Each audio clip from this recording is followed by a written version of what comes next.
모든 것은 우리의 의식에 있다. 당신이 영적인 존재라는 걸 어떻게 알 수 있을까? 내가 보기에 이 질문의 대답은 이 책에서 가장 중요한 부분이다. 당신은 에너지고 에너지는 창조되거나 파괴될 수 없다. 그저 형태를 바꿀 뿐이다. 그 바뀐 형태가 바로 당신이라는 말이다. 당신의 진정한 본질, 순수한 에너지는 영원히 존재했고 앞으로도 존재할 것이다. 당신은 사라질 수 없다. 잠시 생각해보자. 당신 손을 쳐다보라. 고체처럼 보이지만 사실은 아니다. 손을 현미경에 놓고 보면 거대한 에너지가 진동하는 모습이 보일 것이다. 당신은 영원한 에너지다. 비밀을 발견했을 때 나는 과학과 물리학계가 이를 어떻게 이해하는지 알고 싶었다. 내가 발견한 내용은 경이적이었다. 이 시대에 살면서 가장 흥미로운 점은 양자물리학과 새로운 과학에서 발견한 내용과 시크릿에 담긴 정보, 그리고 위대한 스승들이 모두 알았던 내용이 완벽하게 일치한다는 사실이다. 나는 학교에서 과학이나 물리학을 배운 적이 없지만 양자물리에 관한 복잡한 이론을 읽으면서 완벽하게 이해할 수 있었다. 이해하고 싶은 마음이 있기 때문이었다. 양자물리학을 공부하자 비밀을 에너지 차원에서 더 깊이 이해하는데 도움이 되었다. 사람들은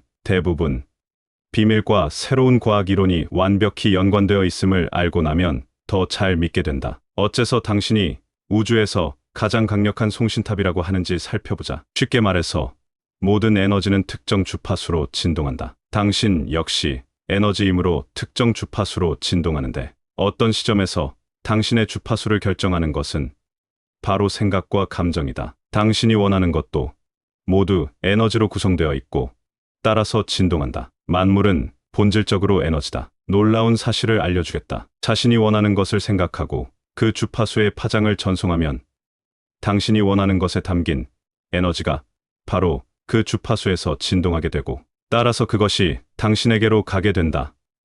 원하는 것에 집중할 때 당신은 그 안에 담긴 원자들의 진동을 바꾸고 그것이 진동으로 당신에게 오게 만드는 셈이다. 당신이 우주에서 가장 강력한 전송탑인 이유는 생각으로 에너지를 집중하여 집중한 대상의 진동을 바꾸고 그리하여 그것을 당신에게 자석처럼 끌어당길 수 있기 때문이다. 원하는 좋은 것들을 생각하고 느낄 때 당신은 즉시 그 주파수로 이동하게 되고 그러면 그 좋은 것들의 에너지가 진동하여 당신에게 다가오게 되어 당신 삶에 나타난다. 끌어당김의 법칙이란 유사한 것들끼리 끌어당긴다는 뜻이다. 당신은 에너지 자석이고 따라서 모든 것에 자기장이 생성되게 하며 당신 스스로 자기장을 띠고 모든 것을 끌어당긴다. 인간은 자신의 자기 에너지를 스스로 관리한다. 그 누구도 남을 대신하여 생각하거나 느낄 수 없고 주파수를 결정하는 것은 바로 자신의 생각과 느낌이기 때문이다. 저 깊은 곳에서는 당신도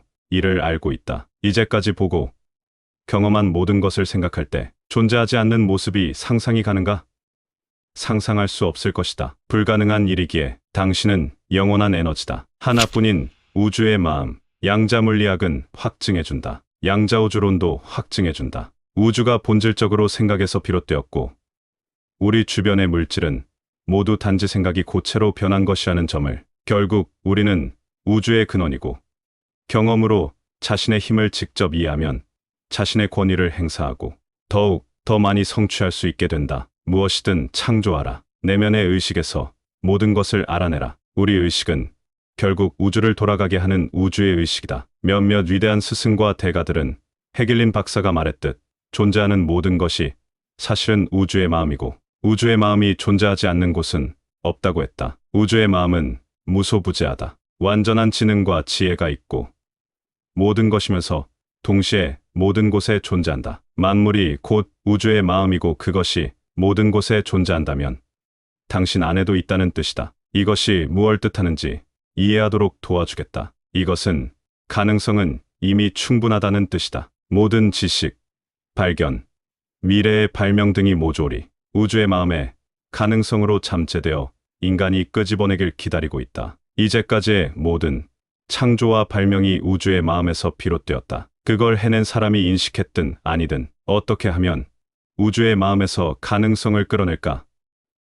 우주의 마음을 인식하고 멋진 상상력을 활용하면 된다. 주변에 뭔가 부족해서 채워 넣어야 할 부분이 있나 돌아보라. 우리에게 이런 걸 해주는 발명품이 있었다면, 저런 걸 해주는 발명품이 있었다면 하고 상상하라. 이렇게 뭔가 부족한 부분을 찾은 다음 그것이 상상과 생각으로 생겨나게 하라. 발견이나 발명을 혼자 힘으로 해내려고 애쓸 필요가 없다. 그것은 이미 우주의 마음에 잠재되어 있다. 당신은 그저 최종 결과에 마음을 집중하고 그것이 나타나는 상상을 한 다음 실체로 나타나도록 불러내면 된다. 당신이 활용하여 시연해 주기를 기다리고 있는 아이디어가 무궁무진하다. 모든 것은 당신의 의식에 달려 있다. 우주는 만인의 공급원이고 만물을 공급해준다. 모든 것이 우주에서 나와서 끌어당김의 법칙에 따라 사람과 환경과 사건을 거쳐서 당신에게로 전달된다. 끌어당김의 법칙을 공급의 법칙이라고 생각하라. 당신은 그로써 무한한 공급원에 연결된다. 당신의 소망을 완벽한 주파수로 전송하면 완벽한 사람과 환경과 사건이 당신에게 끌려와서 나타날 것이다. 누군가 당신이 바라는 것을 주었다고 해서 실제로 그 사람이 당신에게 준 것은 아니다. 이런 그릇된 믿음을 받아들이면 결핍을 경험하게 되리라. 외부 세상과 사람을 공급원이라고 본다는 뜻이기 때문이다. 진정한 공급원은 보이지 않는 차원에 있다. 뭔가 받을 때마다 명심하라. 당신이 우주의 공급원과 조화를 이루었고 자신이 받으려는 것과 같은 주파수에 있었기 때문에 끌어당김의 법칙에 따라서 자신에게 온 것임을, 만물에 스며있는 우주의 마음이 사람과 환경과 사건을 움직여 당신에게 가게 한 것임을, 그것이 법칙이기에 당신은 과거의 당신이 아니다. 자신이 희생자라고 생각하는 사람이 많은데 이들은 지나간 사건을 가리키면서 그것 때문에 자기가 이렇게 됐다고 말하는 일이 흔하다. 이를테면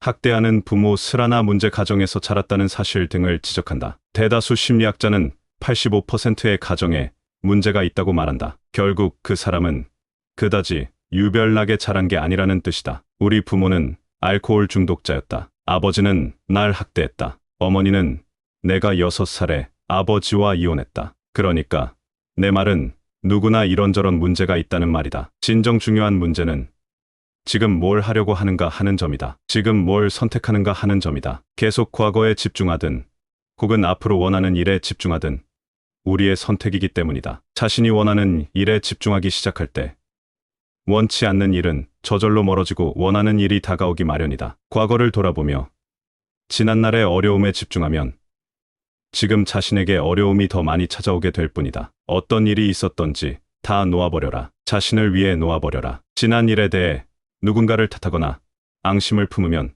스스로 다칠 뿐이다. 당신에게 어울리는 삶을 창조할 이는 오직 당신 자신밖에 없다. 원하는 것에 의도적으로 집중하고 좋은 감정을 발산하면 끌어당김의 법칙이 그에 응답할 것이다. 당신은 그저 시작하기만 하면 된다. 그러면 마법이 일어날 것이다. 성공의 문을 여는 마스터키에서 저자 찰스 헤넬은 인간이 원하는 것은 무엇이든 이루어지게 해주는 자기 암시가 있고 이 암시를 활용하면 모든 일이 조화롭게 된다고 주장한다. 그 까닭은 이 암시가 진리와 완벽하게 조화를 이루기 때문이고 진리가 나타나면 거짓이나 불안은 반드시 사라질 수밖에 없기 때문이다. 찰스 헤넬이 말하는 자기 암시는 이것이다. 나는 온전하고 완벽하고 튼튼하고 강하며 정다울 뿐 아니라 조화롭고 행복하다. 원하는 것을 보이지 않는 차원에서 보이는 차원으로 끌어낸다는 말이 어렵게 들린다면 이 방법을 써보라. 원하는 것을 절대적인 사실이라고 생각하라. 이렇게 하면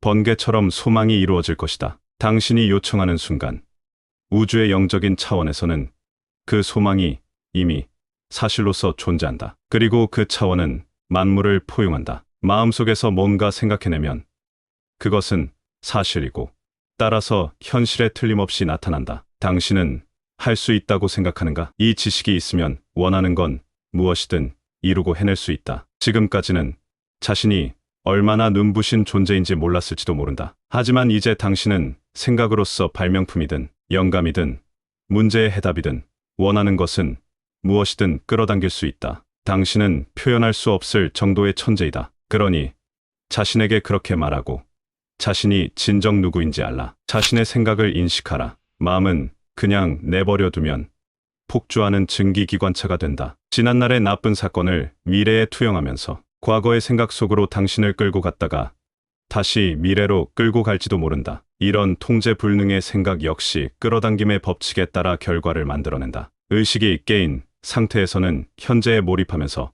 자신이 무슨 생각을 하는지 안다. 자신의 생각을 통제할 수 있다. 힘은 바로 여기서 나온다. 그렇다면 어떻게 해야 의식이 더 깨어나게 될까? 한 가지 방법은 잠시 멈춰 이렇게 자문하는 것이다. 내가 지금 무슨 생각을 하고 있지? 뭘 느끼고 있지? 묻는 순간 당신은 깨어나게 된다. 마음을 현재 시점으로 되돌려 놓았기 때문이다. 이것이 생각날 때마다 현재를 의식하라. 하루에 100번이라도 하라. 힘은 그 힘을 의식하는 데서 비롯된다. 마이클 버나드 베귀스는 기억해야 함을 기억하라 라는 말로 이를 정리했다. 이 문구는 내 인생의 주제가가 되었다. 좀 더 깨어있기 위해 나는 기억해야 함을 기억하기로 했다. 그러고는 내 마음이 다른 곳에 가 있을 때마다 내가 현재로 되돌아오도록 부드럽게 알려달라고 우주에게 요청했다. 비밀의 힘을 인식하고 이 힘을 활용하면 모든 의문의 답을 얻을 수 있다. 끌어당김의 법칙을 깊이 이해하게 되면서 의문 던지기를 습관으로 만들 수 있는데 그렇게 하면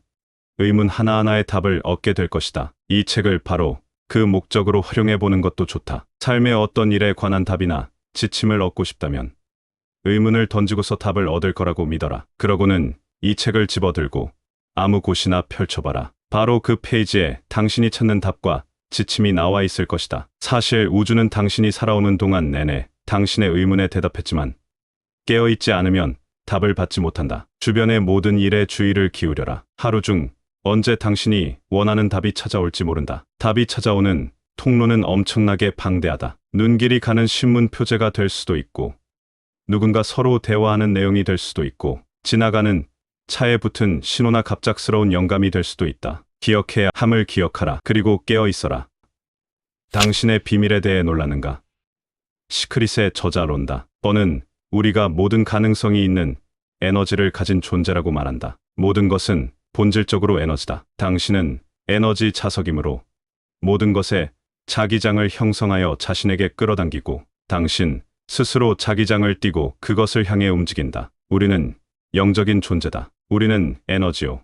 에너지는 생성되거나 파괴되지 않는다. 단지 형태만 바꿀 뿐이다. 따라서 우리의 순수한 본질은 늘 존재했고 앞으로도 존재할 것이다. 우주는 생각에서 비롯된다. 우리는 자신의 운명뿐 아니라 우주의 운명을 만드는 창조자다. 당신에게는 무한한 아이디어 공급원이 있다. 모든 것은 우리의 의식 안에 깃들어 있다. 우리는 모두 연결되어 있고 모두 하나다. 지난날 있었던 어려운 일과 문화적 규범과 사회적 인식을 놓아버려라. 자신에게 어울리는 삶을 창조할 수 있는 이는 자신뿐이다. 소망을 이루는 쉬운 방법은 자신이 원하는 바가 절대적인 사실이라고 믿는 것이다. 우리의 힘은 생각에서 비롯되므로 당신은 깨어 있어야 한다. 바꿔 말하자면 기억해야 함을 기억하라.